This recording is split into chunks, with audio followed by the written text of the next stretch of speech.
G9 టీవీకు స్వాగతం. ఇరువురు పట్టణం మరియు మండలంలో 92 మందికి గంజాయి టెస్టులు నిర్వహించడం జరిగింది. ఈ సందర్భంగా 15 మంది పాజిటివ్ గా తేలారు. అందులో 13 మంది నెగిటివ్ గా మరలా రెండోసారి టెస్టులు నిర్వహించి నెగిటివ్ గా చేయడం జరిగింది. ఈ సందర్భంగా మేము తెలియజేయండి ఏమంటే ఇరువురు పట్టణం మరియు మండలం అంతా కూడా గంజాయి రహిత ప్రదేశంగా మేము ప్రకటిస్తున్నాము. ఈ సందర్భంగా మేము ప్రజలను కోరేది ఏంటంటే ఎవరైనా గనక గంజాయి సేవించినా లేదా రవాణా చేస్తున్నట్టుగా సమాచారం కనుక పోలీసు వారికి ఇచ్చినట్లయితే వారికి మేము నగదు ప్రోత్సాహం ఇవ్వడం జరుగుతుంది.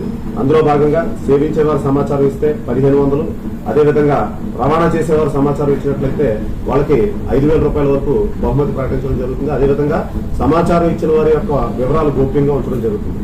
ఈ ఈగిల్ ఛాలెంజ్ ను మీరందరూ స్వీకరించి గంజాయి రహిత సమాజం కోసం పోలీసుతో పాటుగా ముందడుగు వేస్తారని ఆశిస్తున్నాం.